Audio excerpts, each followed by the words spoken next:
हाँ जी, आज के इस चैप्टर में हम पढ़ने जा रहे हैं सेगुरिदाद बियाल यानी कि रोड सेफ्टी। तो रोड सेफ्टी के बारे में पढ़ेंगे। ये जो चैप्टर है बाकी चैप्टरों के मुकाबले ये थोड़ा सा ज़्यादा बड़ा है, ज़्यादा लंबा होने वाला है, लेकिन इससे रिलेटेड जो क्वेश्चन भी हैं जो एग्ज़ाम में वो बाकी चैप्टर से ज़्यादा आते हैं। थोड़ा सा ये हो सकता है कि आपको बोरिंग भी लगे। तो चलिए स्टार्ट करते हैं। एक्सीडेंट्स यानी कि एक्सीडेंट। तो देखिए जो एक्सीडेंट होते हैं वो देखिए किन किन वजह से हो सकते हैं, ये हमें पता ना चाहिए। पहली सबसे बड़ी वजह फैक्टर उमानो यानी कि आदमी की गलती की वजह से हो सकते हैं, जैसे ड्राइवर की गलती की वजह से हो सकते हैं। दूसरे नंबर पर फैक्टर व्हीकलो यानी कि व्हीकल की गलती की वजह से, जैसे मान लीजिए जो आपकी कार की या आपकी गाड़ी की जो ब्रेक फेल हो गई तो भी एक्सीडेंट जो है वो हो सकता है।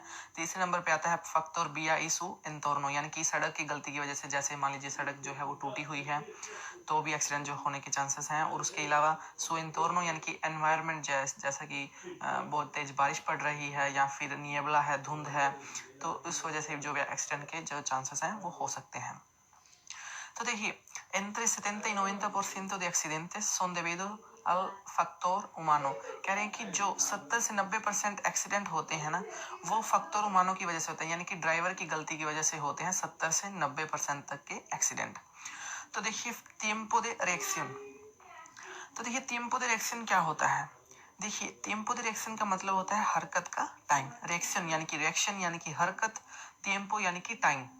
तो देखिए मान लीजिए आप अपनी गाड़ी में कहीं पर जा रहे हैं, एकदम आपने देखा कि आपकी गाड़ी के सामने कोई खतरा आ गया, या मान लीजिए कोई बच्चा आपने देखा एकदम आपकी गाड़ी के सामने है, तो एकदम ही आप चौकन्ने हो गए, एकदम आप चौकस हो गए, एकदम आप हरकत में आए। तो देखते ही देखते जैसे ही आप हरकत में आए, जैसे ही आपका जो पैर है वो ब्रेक की तरफ बढ़ा, तो ये जो हरकत का टाइम है इस टाइम को बोलते हैं tiempo de reacción। तो ये तो ठीक है, लेकिन अब क्वेश्चन में कैसे लिखा हुआ आएगा। ऑप्शन में ऐसे लिखा होगा देश दे के कंडक्टर, यानी कि देश होता है जहां से एल कंडक्टर ड्राइवर ने, बे होता है देखना, जहां से ड्राइवर ने देखा उन ऑब्स्टैकल यानी कि एक खतरा, एक बाधा देखी, आज तक ये रिएक्शन जब तक उसने रिएक्शन की। तो यानी कि रिएक्शन का जो टाइम है, हरकत का जो टाइम है उसको बोलते हैं tiempo de reacción। conductor es de entre 0,5 y 1 segundo। कह रहे हैं कि जो एक एवरेज टाइम है रिएक्शन का, यानी कि आदमी, नॉर्मल आदमी का जो रिएक्शन टाइम होता है, हरकत का टाइम होता है, वो कितना होता है, आधे सेकंड से लेकर 1 सेकंड तक। हमेशा ही 1 सेकंड से कम ही रहता है नॉर्मली। ठीक है, यानी कि एक नॉर्मल आदमी 1 सेकंड से पहले पहले हरकत में जो है वो आ जाता है, ब्रेक लगाने की सिचुएशन में जो है वो आ जाता है। ठीक है, तो लेकिन tiempo de reacción जो है वो हो सकता है किसी आदमियों में ज्यादा हो, किसी आदमियों में कम हो। कैसे कि जैसे कि फातिगा यानी कि मान लीजिए एक जो ड्राइवर है वो थका हुआ है, उससे क्या होगा, tiempo de reacción बढ़ जाएगा, जो हरकत में थोड़ा सा लेट आएगा। सोइनो यानी कि नींद है, अल्कोहल यानी कि उसने दारू पी रखी है तो भी क्या होगा, उसको tiempo de reacción क्या होगा, उसका बढ़ जाएगा, थोड़ा सा लेट होगा ना। अगर मान लीजिए एक नॉर्मल आदमी है, अगर वो हरकत में आएगा 1 सेकंड में, और अगर किसी ने अल्कोहल पी रखी है या ड्रग्स ले रखी है तो वो क्या होगा, उसका वो थोड़ा सा लेट हो जाएगा। ठीक है, तो इससे क्या होगा, उनका जो tiempo de reacción है वो बढ़ जाएगा। tiempo de reacción बढ़ने को क्या कहते हैं, aumenta। aumenta होता है बढ़ना। उसके बाद कैपेसिटद, कैपेसिटद यानी कि कैपेसिटी। कैपेसिटी क्या हो जाएगी, disminuir। कैपेसिटद यानी कि कैपेसिटी, कैपेसिटी कम हो जाएगी और tiempo de reacción बढ़ जाएगा, याद रखना है आपने। उसके अलावा distancia de reacción, ये तो जब हमें पढ़ा था, ये क्या था, tiempo de reacción यानी कि हरकत का टाइम। तो अभी हम पढ़ने जा रहे हैं distancia de reacción क्या है।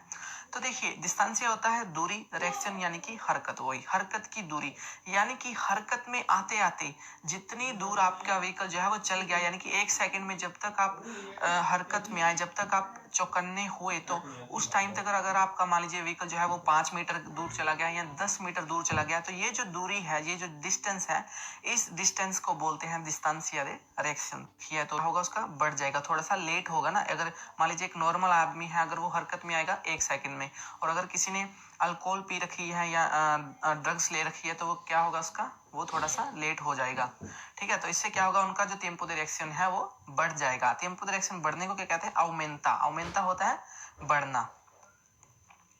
उसके बाद कैपेसिटद, कैपेसिटद यानी कि कैपेसिटी। कैपेसिटी क्या हो जाएगी, disminuir। कैपेसिटद यानी कि कैपेसिटी, कैपेसिटी कम हो जाएगी और tiempo de reacción बढ़ जाएगा, याद रखना है आपने। उसके अलावा distancia de reacción, ये तो जब हमें पढ़ा था, ये क्या था, tiempo de reacción यानी कि हरकत का टाइम। तो अभी हम पढ़ने जा रहे हैं distancia de reacción क्या है।